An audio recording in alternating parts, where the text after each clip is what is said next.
Diabetes, high blood pressure, thyroid जैसी समस्याएं, या यूं कहें कि आपकी इम्यूनिटी का डाउन हो जाना, बार बार बीमार पड़ जाना, या कई प्रकार की गैंग्रीन या कई प्रकार की ऐसी डिजीजेज जो आज बहुत सारे लोगों में देखने को मिल रही है, इवन कैंसर भी।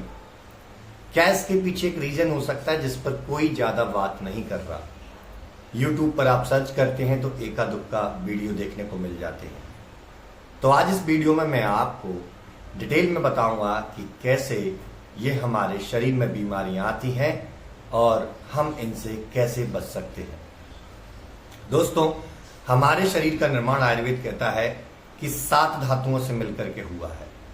रस, रक्त, मांस, मेद, अस्थि, मज्जा और शुक्र। ये 7 धातुएं मिलकर के हमारी बॉडी को बनाती हैं। लेकिन इसको बनाने के लिए सबसे जरूरी क्या होता है? इसको बनाने के लिए सबसे जरूरी होता है भोजन, और उससे भी ज्यादा जरूरी होता है भोजन का पचना, यानी उसका डाइजेशन होना।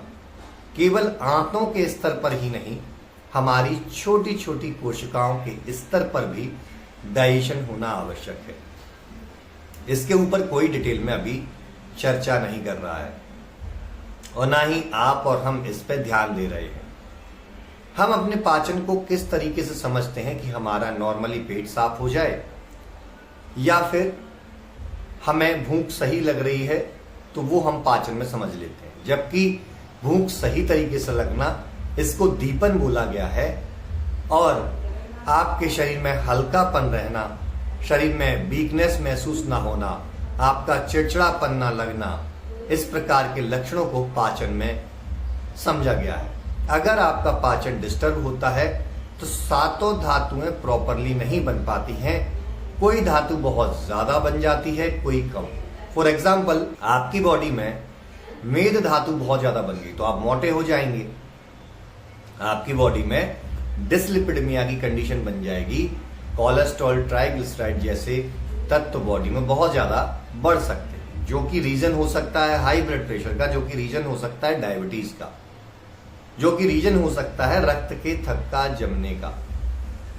तो ये रीजन हो सकता है। दूसरा, अगर मेद धातु कम हो जाए तो आपकी बॉडी में क्या आ जाएगा? ड्राइनेस आ जाएगी, वात दोष बढ़ जाएगा, जिसकी वजह से आपकी आर्टरी श्रिंक होने लगेंगी, जिसकी वजह से आपके शरीर में दौर्बल्यता आने लगेगी, जिसकी वजह से आपको इरिटेशन होने लगेगा। तो ये सिर्फ डाइजेशन के ऊपर नीचे होने की वजह से होता है। मैं अगर कहूं कि आपको दुनिया का कोई सा भी अच्छे से अच्छा फ्रूट दे दूं जिसके अंदर अच्छा से अच्छा रस रहता हो, लेकिन आपको जूसर बहुत बेकार दे दूं, तो क्या आप उससे जूस निकाल पाएंगे? जवाब आएगा बिल्कुल नहीं निकाल पाएंगे। तो जब हमारा डाइजेस्टिव सिस्टम हर चीज से पोषक तत्व निकालने में सहायता करता है, तो क्यों ना हम इसकी सहायता करें। और इसके लिए क्या करना होगा, चलिए समझते हैं। पाचन तंत्र को मजबूत करने के लिए आपको एक्सरसाइज करना बहुत जरूरी है। क्यों? जब आप एक्सरसाइज करते हैं तो आपकी बॉडी में हीट बढ़ती है, और हीट बढ़ने की वजह से आपकी बॉडी के अंदर जितनी भी गंदगी होती है उसका डाइजेशन प्रॉपरली स्टार्ट होने लगता है, सेलुलर लेवल पर स्टार्ट हो जाता है। और जब सेलुलर लेवल पर स्टार्ट होता है तो आपकी बॉडी में एक एनर्जी की डिमांड दौड़ती है कि मुझे अब एनर्जी चाहिए। और बॉडी को जब एनर्जी चाहिए तो आपका पाचन तंत्र एक्टिवेट होता है कि अब हमें शरीर को ऊर्जा देनी है। तो जो भी शरीर में भोजन पड़ा हुआ है उसका पाचन करें। दूसरा, पाचन तंत्र को मजबूत करने के लिए आप अनुलोम विलोम के साथ साथ वज्रासन भी रोज करना स्टार्ट करें। खाना खाने के बाद आपको वज्रासन की अवस्था में बैठ जाना है। अब आपको एक ऐसा फॉर्मूला मैं दे रहा हूं जिसको आप, यदि डाइजेशन खराब है तो यूज कर सकते हैं। अदरवाइज नेचुरल चीजें खाइए, बहुत ज्यादा हैवी फूड ना खाइए, और अपने डाइजेशन के ऊपर ध्यान रखिए। अच्छा डाइजेशन होता है, बुरा डाइजेशन होता है, तब क्या करना चाहिए, इसके नियम यदि आपको समझना है तो आप कमेंट बॉक्स में कमेंट कीजिए, मैं इसके ऊपर भी वीडियो बना करके लाऊंगा। अब उस फॉर्मूले को देखते हैं। आपको 1/3 नागरमोथा चूर्ण लेना है, जो मार्केट में आसानी से मिल जाता है, पसारी के पास मिल जाता है। नागरमोथा को अग्नि दीपक बहुत अच्छा बोला गया है।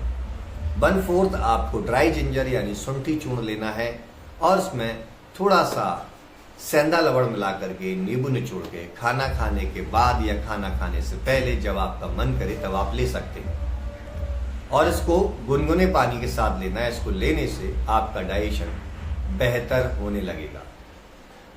आप अपने फ्रूट्स की कैटेगरी में सिट्रस फ्रूट की मात्रा थोड़ी सी बढ़ा दीजिए ताकि आपकी इम्यूनिटी भी अच्छी होगी और सिट्रस फ्रूट बॉडी में डाइजेशन को प्रमोट करने का काम करता है। तो चलिए मैं डॉक्टर सेन शर्मा आपसे विदा लेता हूं, तब तक के लिए धन्यवाद।